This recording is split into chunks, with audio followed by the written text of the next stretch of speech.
Hello everyone, and welcome to the first Geo session. We're really excited to have so many of you here today. And it's great to be launching this great new project with all of you.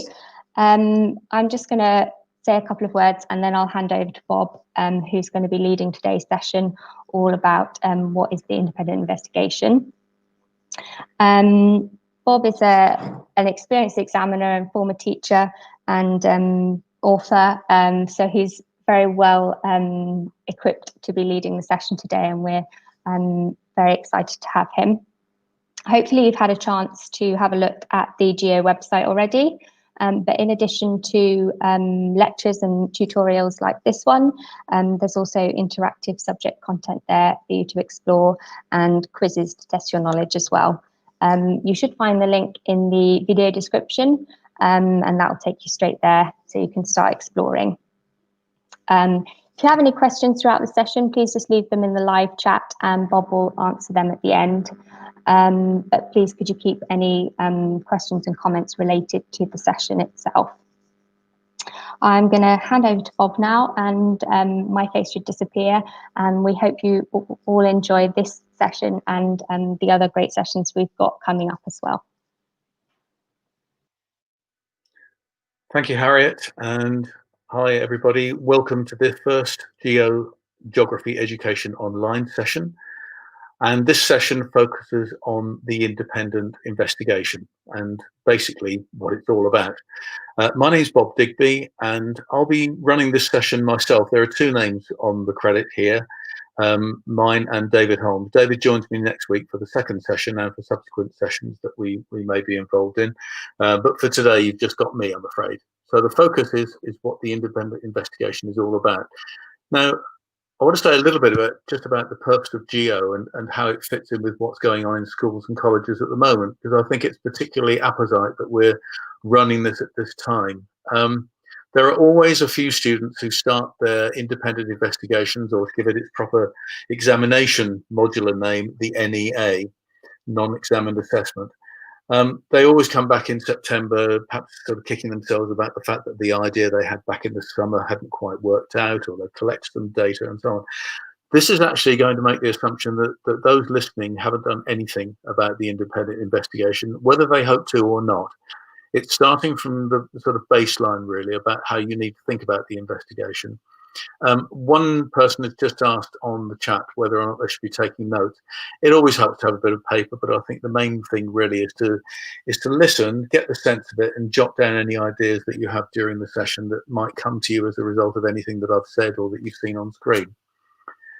If you could confine the chat comments to questions that you'd like to ask.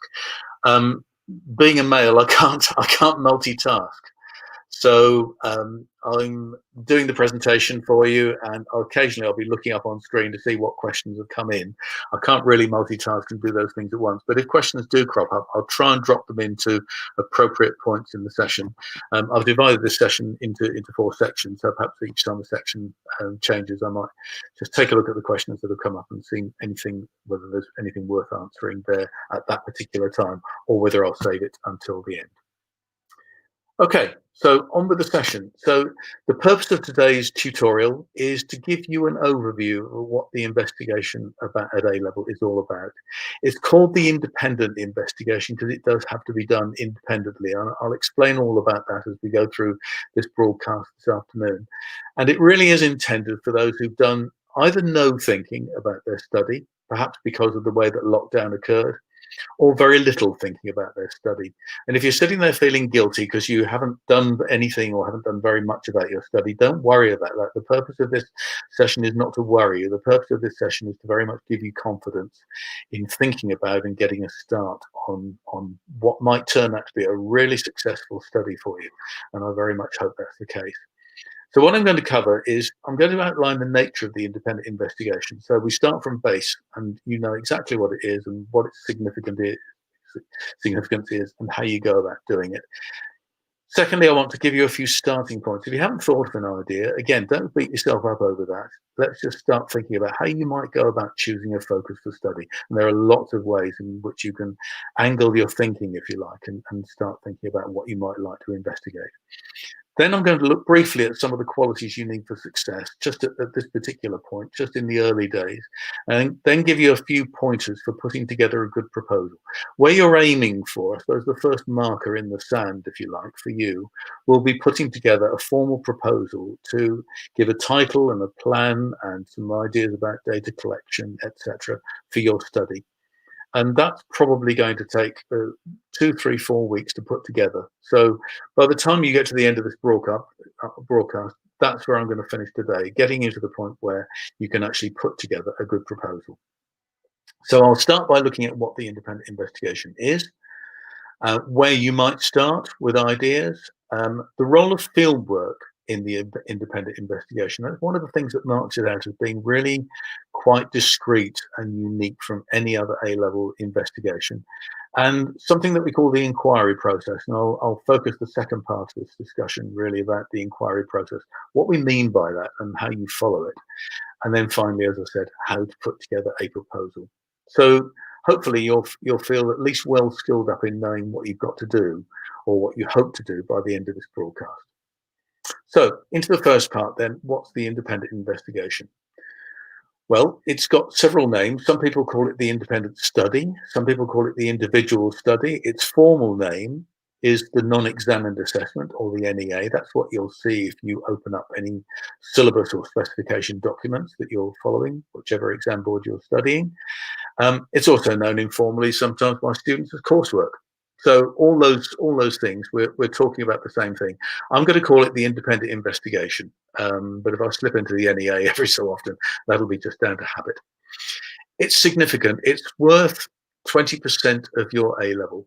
That makes it well worth doing, and it's well worth doing whether you're perhaps less good at examinations and you hope that the independent investigation will raise your mark somewhat, or even if it's just something that you think is really significant and well worth doing. You might be a real kind of exam bod, if you like, and love doing examinations, and perhaps this kind of gets in the way, but it's worth 20%. It's worth really doing well.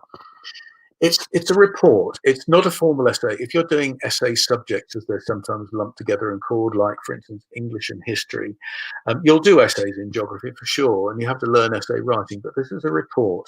So there are fixed headings in the report, which I'll go through with you shortly.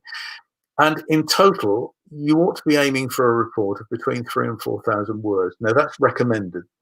There are no penalties for exceeding that, but it isn't in any way a kind of competition that she or he who writes the most words gets the highest mark. In fact, some of the best studies that you come across, and I've examined these for many years, some of the best studies that you come across are those that confine themselves within that word limit. I should say, if you wanted an average of what most students do based on the examination experience I've had in the last 2 years moderating NEA or individual independent investigations, they tend to come out at about 5,500 words. So many people do exceed that, but there's no penalty for doing so. And equally, nor should you think that you've got to exceed it. Now, the focus for it, it should be linked in some way to your A-level course. Now, the next bit might need a bit of explaining, but can be part of the specification that you've not personally studied. Now, all the A-level specifications, whichever one you're following, have option topics. There's no A-level that's entirely compulsory.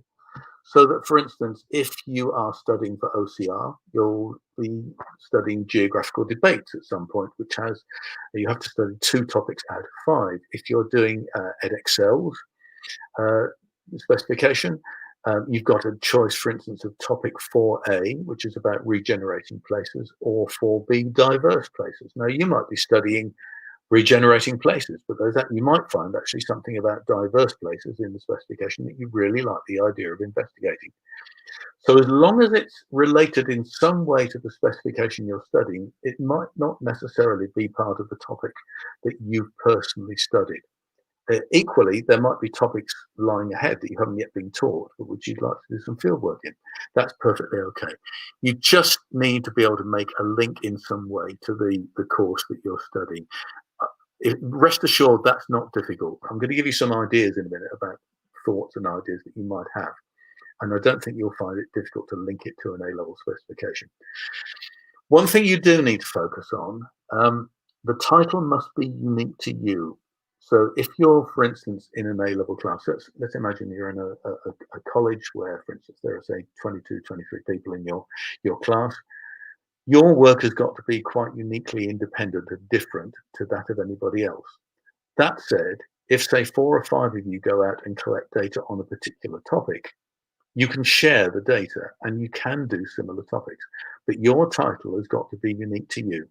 And if you've got 4 or 5 other colleagues or friends who want to do the same sort of topic, they've got to come up with a different title to the one that you've come up with. So you can do similar topics, you can use group fieldwork, which is bound to help you because that means that you can have more data. But nonetheless, you must have a unique title that the examiner can see isn't the same as anybody else's that they're moderating. And it must include fieldwork. If any of you are doing the extended essay known as the EPQ, there's no requirement for primary data or fieldwork in that. The geography specification states you must include fieldwork in your study. Now, as a little bit of a kind of, I suppose, an acknowledgement of what students might have been through this year, and the schools and the teachers who teach you, of course. There used to be a requirement that there would be a substantial amount of fieldwork, a substantial percentage, if you like, of the study must include fieldwork. Now, that's still true, but I don't think the examiners are going to go quite so heavily down on you if, having missed so much school, if you're limiting the amount of fieldwork in some way. Now, I can't sit here today and give you definitions about that. Your teachers will be following guidance given to you by your exam board. But I think you'll find that perhaps the emphasis given, if you like, on fieldwork in previous years might not be quite so heavy this year, but you must do it. You must do some fieldwork. So what's the point of the independent investigation? Well, it is entirely that. It's for you to be independent and you to devise your own investigation. You've had years and years of teachers telling you what to do or suggesting what to do, going about how you should go about things and so on, showing you fieldwork techniques and guiding you through all geography specifications and others. This time, it's up to you. And because it's independent, it really is a chance for you to demonstrate how well you can work alone. Now, I've mentioned about teamwork already if you're collecting group data, but really this is down to you and how well you can study this. If any of you go to your intended universities where you're hoping to get places in future years, or perhaps into employment, universities and employers are always really glad to see something that you've done which makes you distinctive from anybody else, particularly on work you've done alone outside the classroom. Because you will have to work like this in your new destination. For instance, if you were to take geography at university, several universities, in your first year, you probably have about 5 or 6 hours a week of teaching time, and the rest of it would be private study and up to you.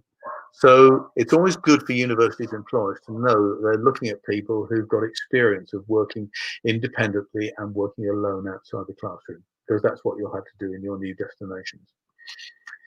And similarly, the fieldwork and collection of raw data, I'll talk about primary and secondary data later on in this broadcast, but basically, I suppose what you're also trying to do is make sense of how far data that you've collected fit with what's already been published. So let me give you an example. Let's imagine that you've done lots of work in geography on coastal management. It's a popular topic. Lots of students do fieldwork on it.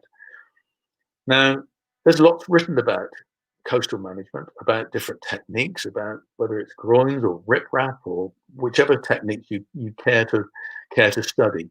You might be looking at the effectiveness of particular techniques, and you might want to see how well the data that you've collected fit with what's already published. So it really is a good chance for you to develop academically as well. And it's a good thing, I think, if actually you can find, it's a bit unnerving at first, but if you find out that your data actually show that some of the things in conventional textbooks or conventional research actually don't apply to the place that you're studying, that's a really good chance for you to develop academically and personally, to have the confidence of the data that you've collected and knowing that perhaps it goes a little bit against the groundswell of what's been collected by others. So in order to complete the process, if you like, of writing an independent investigation, you need an idea. And it needs to be an idea worth investigating. That will take you a little while because some of the ideas that you might first of all have, your teacher might say to you, look, that really is a bit broad. So you might want to limit it down in some way. Most people go through that process. At some stage, they have to limit down the idea in some way.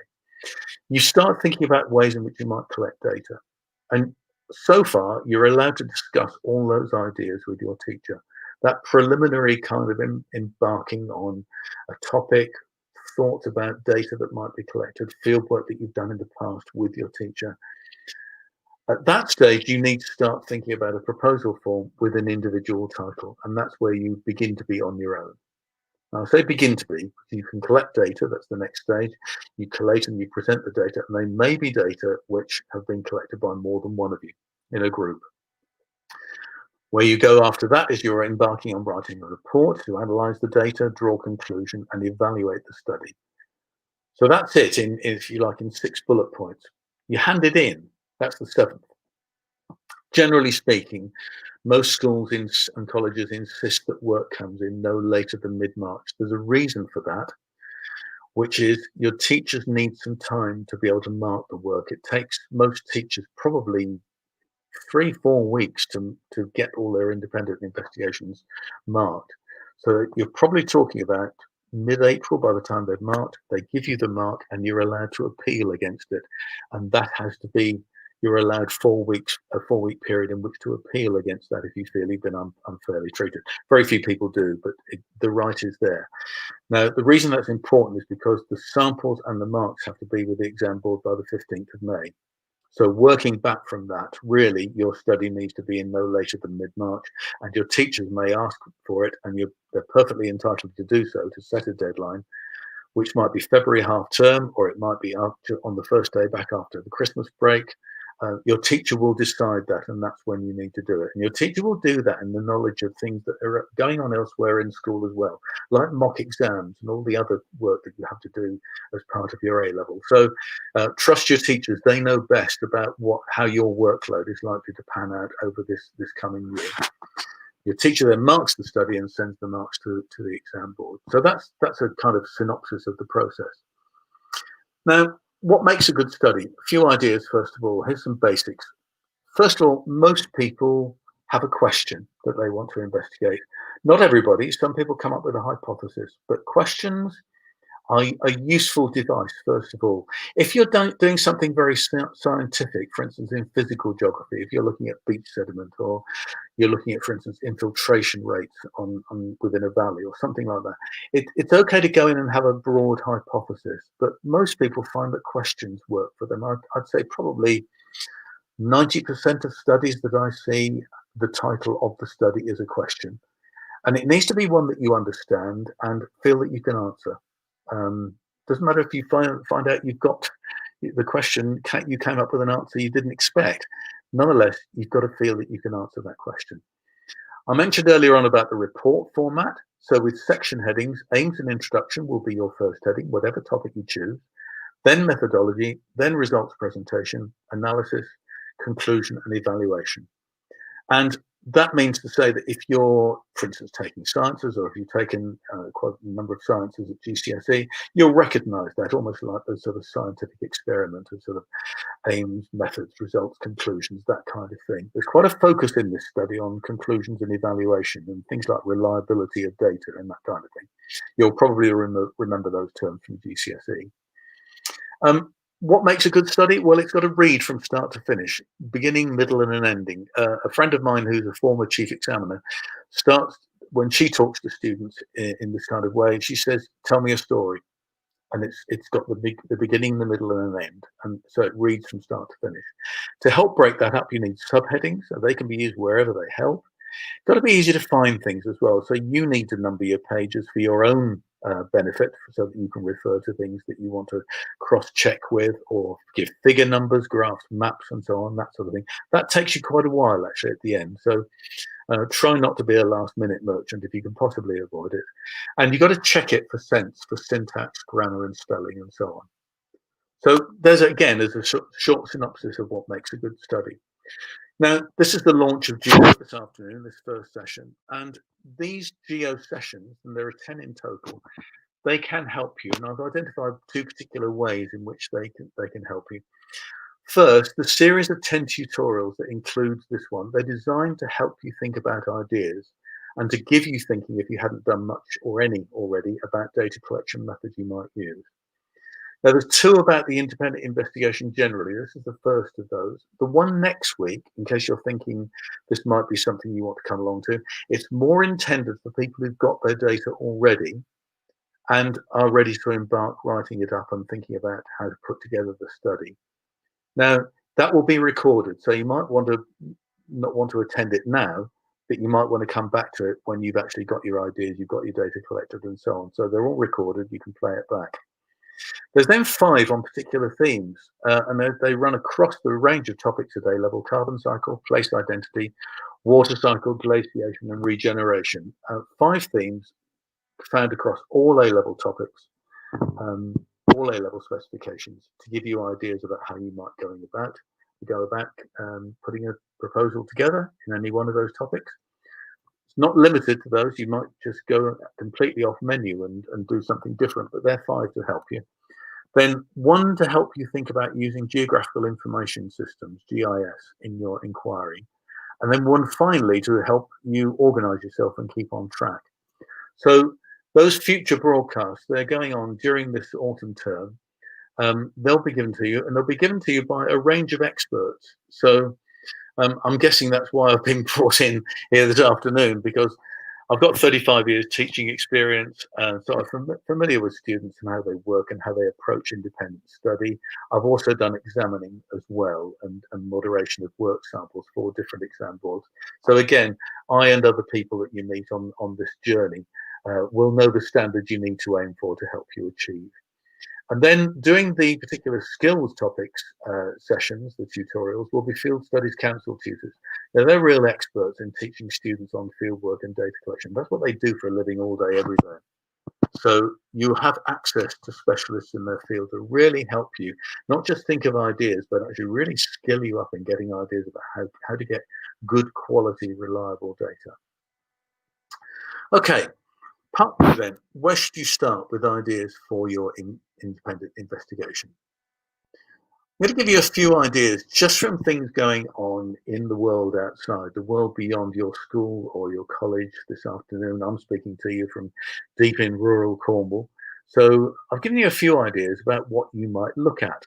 So here's a topic from newspapers. Now, one of the things I always used to get my students to do in my last schools where I taught was to get hold of local, the free newspapers that come through the letterbox. Sometimes if you're living in London, you pick up a copy of the Evening Standard.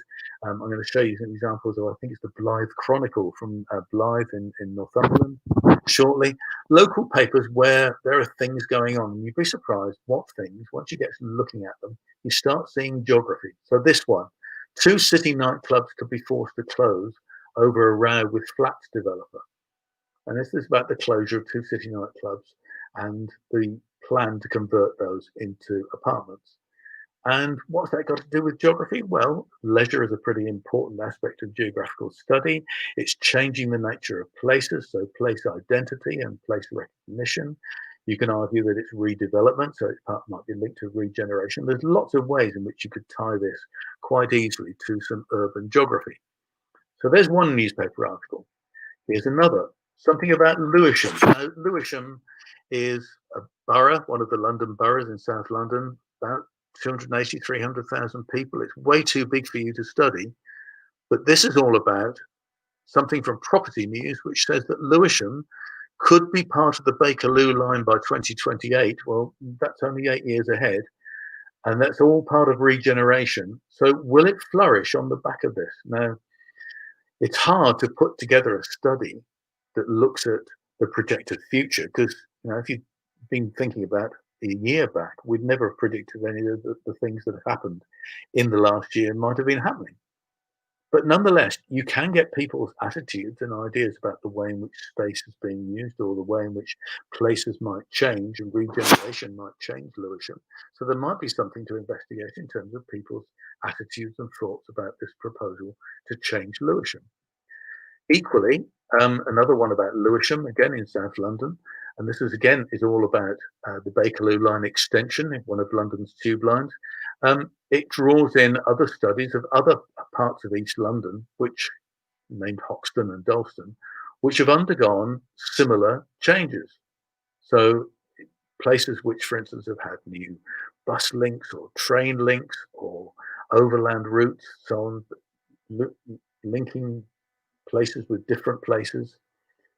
What changes in those places when those changes take place? Do you get new populations? Do you get new investments?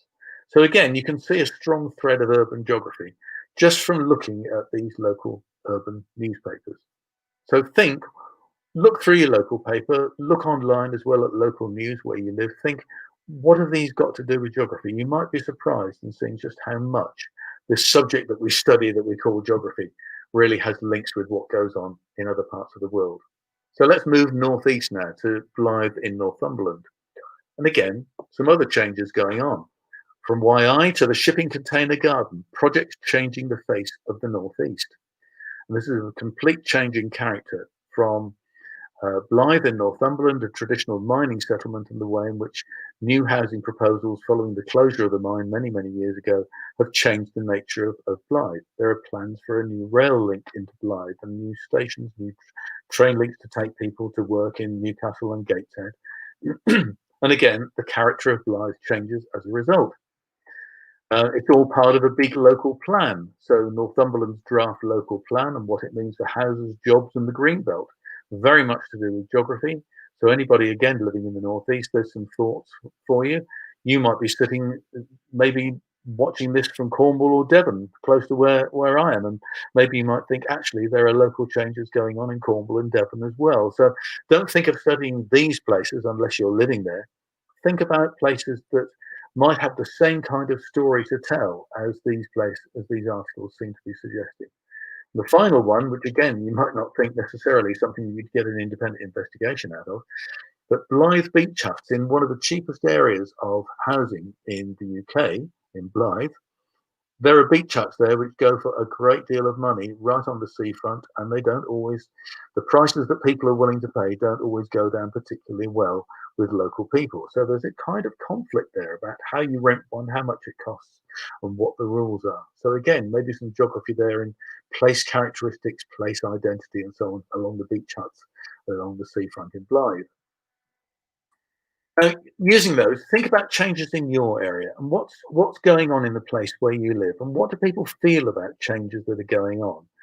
So do you live in an area where, for instance, economic change has gone on? What the change that we normally refer to as deindustrialization in the last 30 years? Or has there been, for instance, social change? If you watch the film Billy Elliot, you've got real identity and place image in that film. And I recently actually moderated a study for a student who decided to look at whether or not Skins, the Channel 4 TV programme, presented Bristol in a way that Bristol councillors thought represented the city, and went interviewing different people, different councillors, about the images of Bristol given in that TV programme and whether they were things that they thought appropriate. So it might be something environmental change. If you live in East London or in any part of London, the Queen Elizabeth Olympic Park is there just across the city from where you live, and that's a major environmental regenerative project that resulted from the 2012 Games.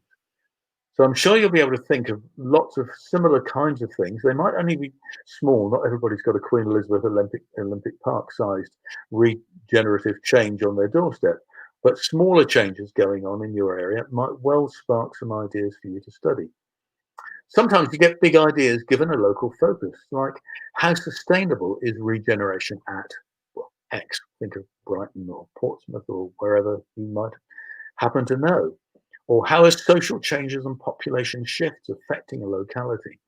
So for instance, when regeneration occurs, often what happens is that property is knocked down, people are moved out before that happens, and then the people who come to live in the new redeveloped or regenerated property are often very different. The property is often much more expensive. And those people who left wouldn't have been able to afford the new prices. So what happens to those people who've left? And how well are they, how equitably, if you like, how sustainably are they being treated?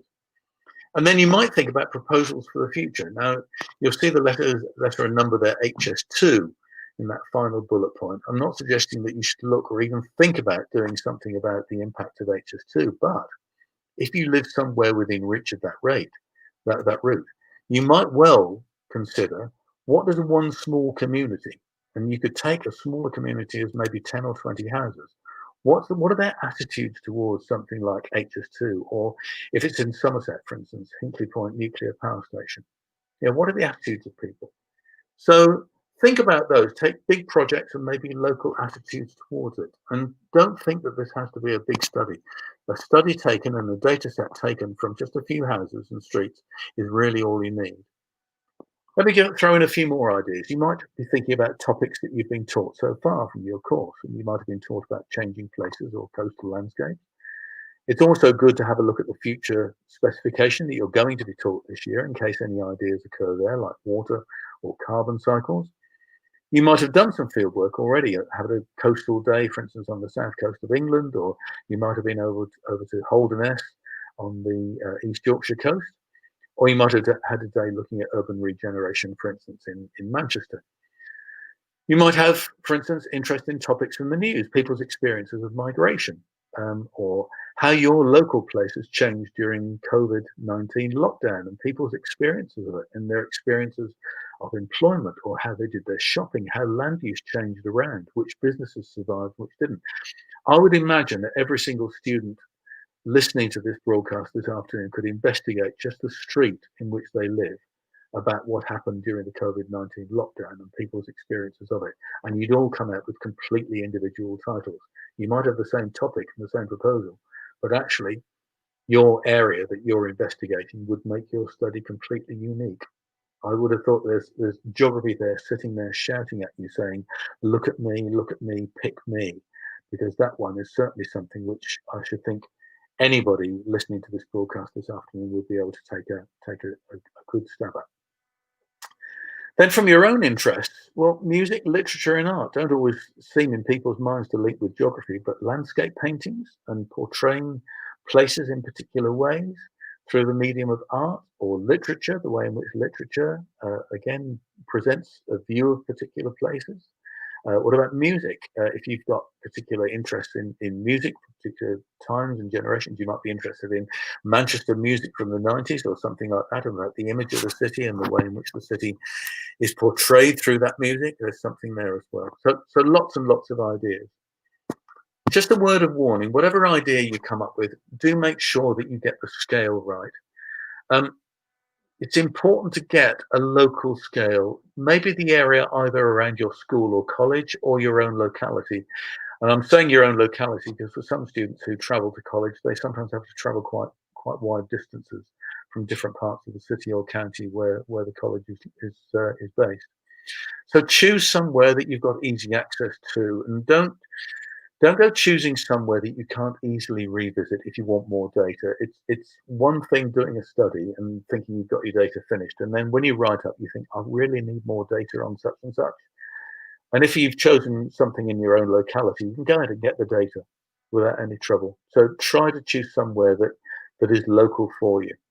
Now, the recommendation, your teachers will probably need to give you more guidance from this because this might be the first time you've come across this kind of expression. The country, that's to say the UK, is divided up into a number of lower super output areas. They're called LSOA. They generally consist, each LSOA consists of about 1,000 to 1,500 people. And we strongly recommend that you choose an area that's no larger than 3 to 4 of those LSOA. In fact, if you stick within one LSOA, you'd probably be very wise to do so, an area with a population of say 1,000 to 1,500. Now I mentioned those LSOA, because you'll want secondary data to go with your study that you collect where you're collecting primary data. And the index of multiple deprivation, the IMD, the penultimate bullet point there, is basically a GIS database to help you select your area. When you get into the web link that's shown in the box text for the IMD below, it'll take you to a UK-wide map, and it's very much like Google Maps. If you can use Google Maps, you can use the IMD, because what you basically do is focus in on an area that you want to study, and you'll see gradually it breaks down into smaller and smaller areas where you'll see communities, or these LSOA, small communities, about 1,000 to 1,500 people, show up. The way in which they show up is according to a number of different criteria. If you've studied the index of multiple deprivation, you'll know that it's linked into things like employment and housing, poverty, quality of housing, that kind of thing. And you get maps on each of those. So you'll be able to find your locality that you want to study on the IMD really quite easily just by going to that link. And you'll get secondary data as well from two other websites mentioned there, DataShine and Consumer Data Research Centre. Now, I'm assuming here you're thinking of human geography studies, and of course there'll be different links, different sizes of scale of study for you to think about if you're doing physical geography. But actually, even then, I can tell you now, I've looked at the proposal from a student this afternoon wanting to compare 4 beaches. Too many. Why compare 4 and why not just look at 1? Or if you've got particular reasons for comparing 2, because for instance, say one is one side of a headland and gets strong storm winds, whereas the other is sheltered on the other side of the headland, that makes sense. But don't go big scale just because you're looking at a physical study. Okay, part 3. Now let's look at the independent investigation and how you might get some ideas for the process you need to follow and the data you need to collect. Now, your teachers have probably been more concerned in the past when they've taught you about this diagram here, the process of inquiry. And it's like many diagrams and models or theories that you start looking at in geography. You start at 12 o'clock on the diagram. So the top diagram there, set the aims of the inquiry. That's where I guess you're basically at the moment thinking you're at in terms of your independent investigation. You want to set its aims, you want to get a title together, and then you go off and collect the data. Then you go off and following it round clockwise, you process and present the data, you analyze the data, you reach conclusions, you evaluate the inquiry. Now, I think you need to take a bit of a back step compared to that model. That will be the model that your study will follow. So you'll start with your aims, you'll then go into methodology, you'll then go to collect the data, process and present the data, and so on. But actually, first, before you need to do that, before you come up with the aims, or even before you come up with a title and have thought about what you might study, I think you need to do some research. You need to get online or do a little bit of reading, look at your geography textbooks, and think about what sorts of topics you're interested in and which questions are worth asking. So if you're going to do something on coastal management, for instance, what would your aims be? And you might have a clear idea about that. So how would you collect data? And maybe you realize then it might be more difficult getting the data than you were thinking. So you have to do some reading first to identify what the aims of your inquiry are going to be. Asking suitable questions won't come instantly. So there's the inquiry process for you. That's what you'll be going through. But I think there's a step that you need to go through before that, which is to look around, do some reading. If any of you take publications such as Geography Review, they're really useful to have a look through for material topics that you've thought about. You've got down to a short list of 2 or 3 topics. And something like Geography Review, you might have a look on the Geographical Association's website for Geography at Home, which has been really popular during the recent lockdown and times when you've not been in school or college. Loads of ideas there as well. Have a look around and get some ideas before you start rigidly following that model. It's not like GCSE where your teacher probably gave you a fieldwork day, gave you some recording sheets on which to collect the data, and you went out and did what you were told. The teacher was really starting you on sort of part 2 of this diagram, collect the data. You've got to do some thinking first before you start getting aims. You've also got to decide what sort of data you want. Do you want primary data? And you must have some primary data. What will it be? What sort of data will it be? Will it be physical for sediment surveys or management of coastlines? Or will it be human, with the environmental quality surveys, EQS there, or quality of life surveys? Will you want, for instance, quantitative data? That's to say, data that you measure, data you can put in tables, draw graphs from, hard data we sometimes call it, or soft data, qualitative data about people's opinions and thoughts and ideas about what they think about, say, shopping in Guildford or somewhere like that. You know, what are their opinions about that, which is more qualitative, because they'll determine the strategies that you use, the title that you think of, and the way in which you get the data proposal together will depend very much on the topic.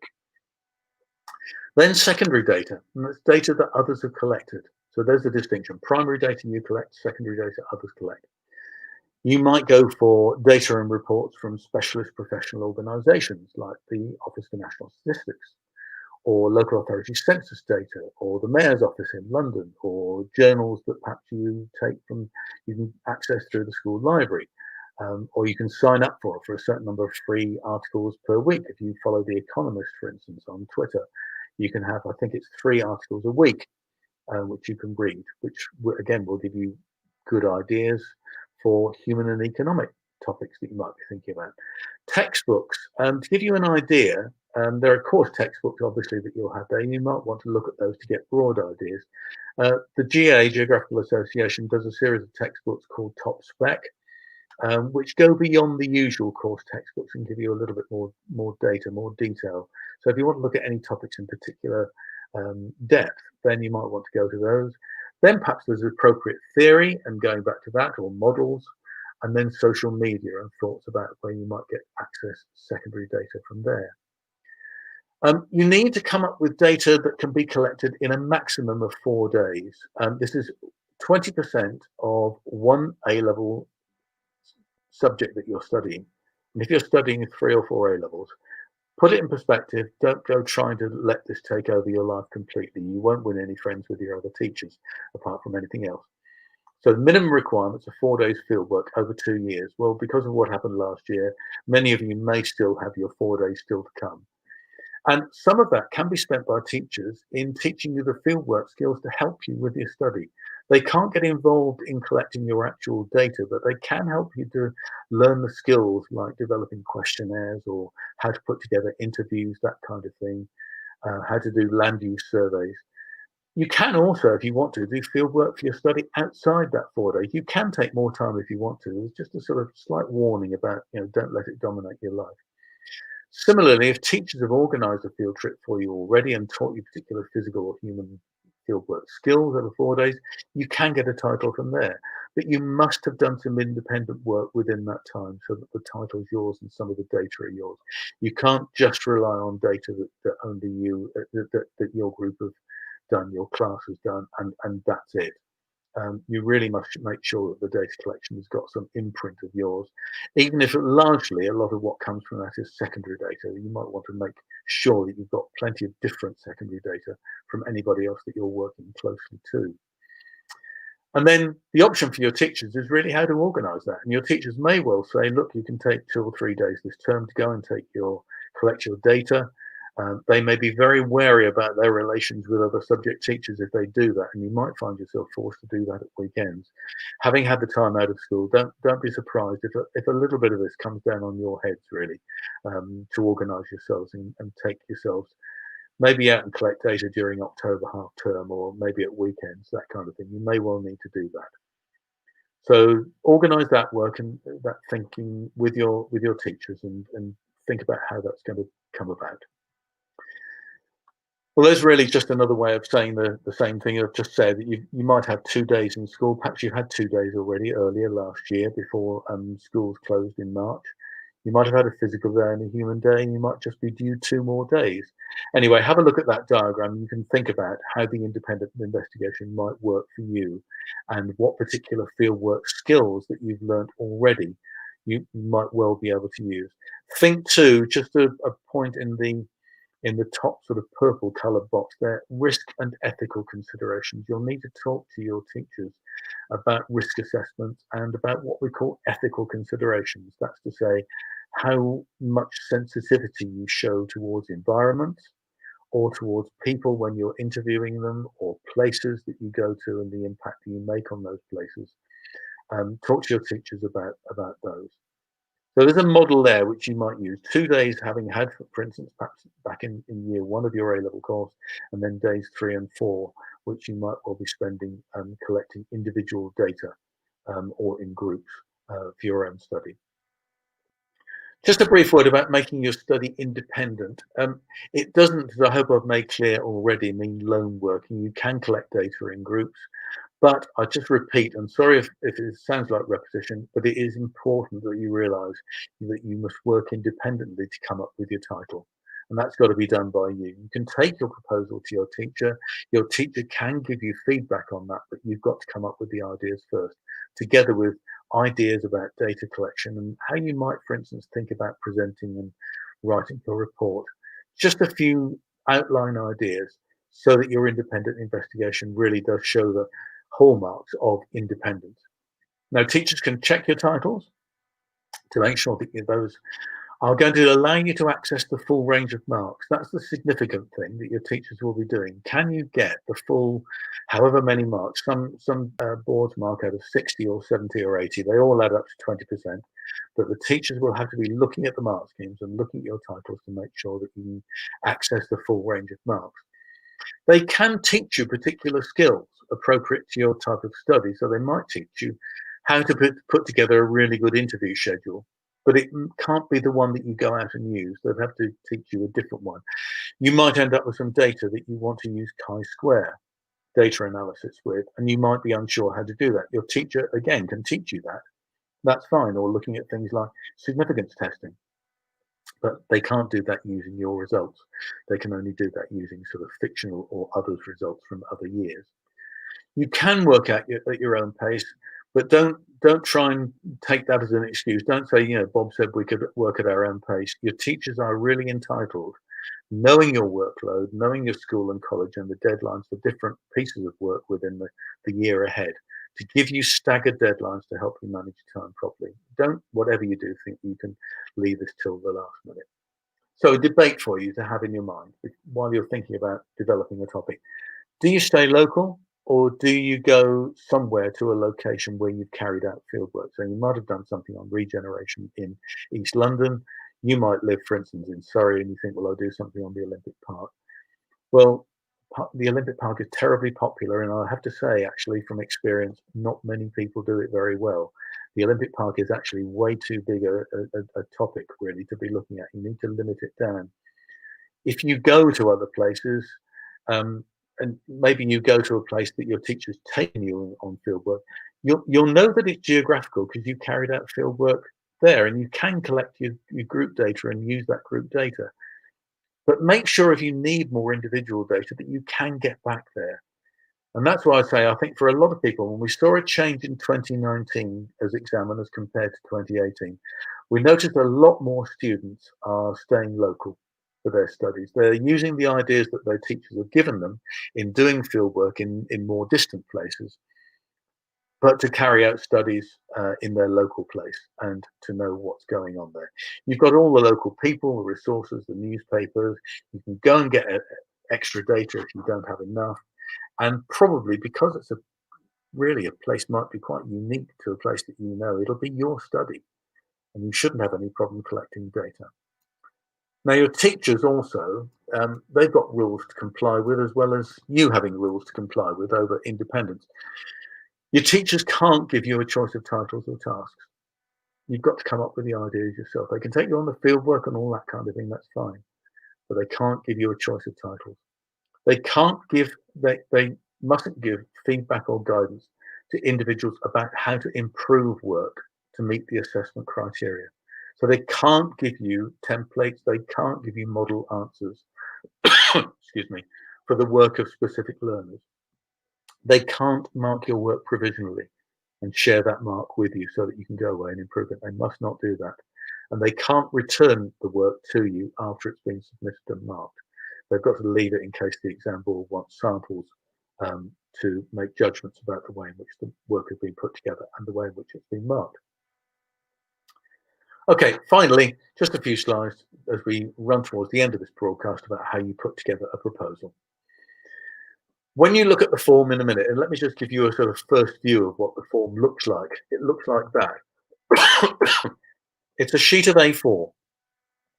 And when you look at the amount of detail that's got to go into it, one of the first things you're going to need to do is to, I think, get a sheet of A3 paper to start planning there. A lot of things to think about. So let's go back to, let's just go back to that, generating a good proposal. Your title, it can be a title. So the Wizard of Oz, that's the title. Question, or it can be a hypothesis. It must link to the part of the specification. Hope that came through clearly earlier on this afternoon. It needs a statement about why the issue is worth studying. You need to come up with an idea, only a couple of sentences, about why the issue is worth studying and the context of the place. Why is the place that you're going to study and investigate this a good place in which to investigate that question or issue? So what is it? If you're going to do coastal management along a particular stretch of place, or if you're going to look at a particular aspect of regeneration in a particular place, what is it that makes that a good place in which to investigate it? Then think about your data collection. The primary data that you collect, you must specify it in your proposal. So not just questionnaire. Say, I want to ask questionnaires in order to ask people ... And list the 3 or 4 things that you want to ask them. You might even enclose, so that your teacher gets an idea, a draft questionnaire, so the teacher can see what your ideas are getting towards. So maybe they can help you then think about where to go for more guidance on how to put together a questionnaire, and they can perhaps refocus you slightly. They can't do the questionnaire for you, but at least they can say, yeah, I can see what you're after. I think you need to change questions 3 and 4 to refocus them on X or Y. Okay, think about whether you want quantitative or qualitative data, and think about your secondary sources. Don't just write down textbooks or journals. Lots of people do that. Find something and write it down. So you write down the title of an article that you found, or a chapter in a textbook, or an article in a journal, something that cropped up, as I said earlier on, in The Economist or something like that. And when you've written all this, you won't be able to jam it all into that form I'm about to show you again, so staple it together. If it goes onto 2 or 3 sides of A4, that's absolutely fine. You probably won't get it right first time anyway. So when you see this form, be prepared to fill in 2, 3, maybe 4 versions of that. It's no slight on you. It's no criticism of you if you end up having to do this again. Pretty well everybody that's ever looked at this form and tried to fill out a full form has had to do it a few times. So you write down your planned investigation, a broad investigation focus and outline of the inquiry, your planned methodology. Now notice, I've said they're indicative, it's not a contract. When you've got a planned methodology, you're basically saying, well, I think I'm going to use these techniques, and here's a draft questionnaire, or here's a draft environmental quality survey I want to use. It's not a contract. If you end up changing and finding that the questions that you asked weren't getting the answers that you wanted, you're not contracted to carry that out in exactly the way that you proposed. You can actually change things midway through. Your teacher at the early stages can give you guidance on that, but don't be afraid to resubmit the form. You then submit that form with a front mark sheet. And if you change things between the proposal stage and what you actually submit as the final finished study, that's fine. If you say, I had to change this because my data just didn't seem reliable or accurate because, therefore I changed it, that's absolutely fine. So if there's a slight mismatch between your proposal and your eventual and your independent investigation that you submit, that's fine. But don't try and pass it off as this is here's one I did earlier. Don't rewrite it just to fit the work that you're submitting. If you end up submitting a piece of paper that's a proposal that's got a few coffee cup stains and that sort of thing on, and it's curled up a little bit at the edges because it's been used and stuffed away in a file, that's absolutely fine. It looks real when it's like that. Now, you can use other books. One of the things we recommend, there's a few publications from the Geographical Association here, which your teachers may well have access to and may well have individual copies, or perhaps even a few copies of it that you can borrow. You've got a general guidance to fieldwork at A level and your guide to the independent investigation. You've got some guidance there when you've got down to the stage of collecting the data about how to present it and then how to analyze it statistically if you've got statistical data. You've also got this book. Now, this book was given the Silver Award at the Geographical Association Awards at their conference earlier this year in April. Written by Andy Owen, who's a really experienced examiner and teacher as well. And he's written this book called Fieldwork in Action about the independent investigation. So that's a good starting place as well as the more general ones on fieldwork at A level that you see on the right-hand side there. So you can have a good look round for that. There's also a free downloadable guide from the Royal Geographical Society, the RGS, and that's Student Guide to the A-Level Independent Investigation. It's more use to you when you've got your title, if I'm honest. That it's really full of ideas for data to collect and that sort of thing. But I think the onus for you has got to be getting the title as your own thing. If you want to click on the link when you replay this broadcast and download that booklet, it's free and it really will help you when it gets to the write-up stage. I think you'll find that the other sources might be helpful, and your own teachers and the fieldwork that you've done will be more helpful in coming up with ideas. Now, what should you do next? Well, there are further sessions about preparing for your independent investigation. Now, these are paid for sessions. They've already been recorded and they're paid for. They can be downloaded so your schools can access those and order those if they wish to use those with you. They spell out how to begin your study stage by stage. I've had an hour this afternoon. There's about 5 hours worth of guidance on preparing for your independent investigation there. So this has really just been a kind of a skim by comparison. You can look at the Geo web inquiries in the A-level skills section. There's a web link there. These are free. So the web inquiries that occur as a result of these A-level skills sections, that's free for you to look at. I've mentioned about session 2 really being of most use to you when you start writing up. So sessions 3 to 10 of these Geo tutorials, they'll be useful for you and they're free. They'll really help to skill you up and help you to think of topics, and particularly they'll help you with your data collection ideas. And final thing I really wanted to say, just before I sort of bow out this afternoon, I don't want you to worry about this. Your year group, I often think your generation actually, but your year group particularly has had a lot of concern, a lot of worries. And I think your teachers and certainly we at the GA are really sympathetic to the fact that you may feel you've got a lot of catching up to do and that kind of thing. Don't fret about it. Don't worry about it. The first purpose of this session this afternoon was to help you, tell you really you've got 6 months, more than 6 months, in which to put together an independent investigation. That is more than enough. Students I've taught have done this kind of thing normally in about a couple of 3 months. So you've got a lot of time in which to get your investigation done. So don't worry about that. And finally, just links to further support. There's a number of web inquiries that I referred to just now. There's the web link there that you can click on.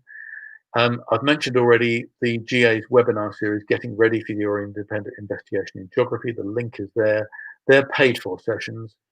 And then linked to the Field Studies Council, they're offering a range of packages of support for A-level geography students, in addition to the sessions that they're running here on Geo in the next few weeks. So I hope there's plenty for you to think about. That's me over and done with for the day. It's just coming up to 2 minutes to 5, so we're 2 minutes short of an hour. And I hope you found this useful. I hope the guidance is there.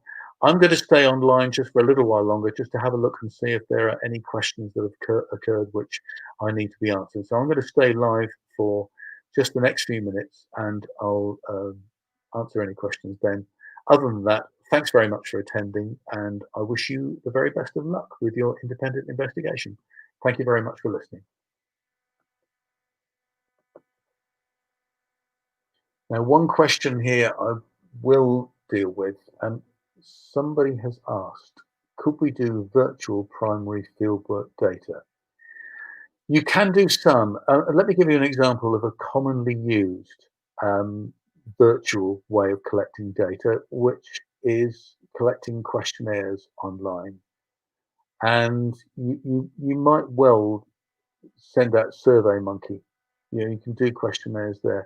You can do interviews using this, using Zoom, using Skype, any of the web links, any of the applications that you've been using for your online lessons or you've used to keep in touch with friends. That's absolutely fine. Virtual in that sense is absolutely acceptable for all awarding organisations. That's absolutely fine. I think if you're going to use Google Maps, let me give you an example. Google Maps to do environmental quality surveys. I think you've got to be a little bit careful about that, only because what you see in photographic form on Google Street View doesn't give you the sounds and the smells and the feel of an urban area. And most of the environmental quality surveys I've seen, you really do need to be there to get a sense of the place, a sense of the environment. Um, I'll give you an example. I have friends, for instance, who really, like me, love central London. You know, I've always loved London all my life. There are other people who regard London as the worst place on this earth. And I think sometimes the things that make London either buzz or people hate about it is the noise, the traffic, the people jostling each other and that sort of thing, the sounds that are all around. Now, I love that kind of stuff. If I was doing an environmental quality survey, I would want to have things like noise and that kind of thing included as part of my judgment about the environment. Google Street View won't give you that. So I think it can give you visual sights of what places look like, but I wouldn't rely on that for kind of quality data. It'll take you so far and not far enough. Now, whoever asked that, Goldfish Shark is the name of the person. If you're still listening to that, I don't know if that answered your question. So questionnaires you can do virtual, certainly interviews you can do virtual, that's for sure. You don't need to put yourself, and I need to stress this really importantly, you don't need to put yourself at personal risk going out and meeting members of the public at a time when you may be living in part of the country where it's approaching lockdown 2, or there are really quite severe limits to what you can do.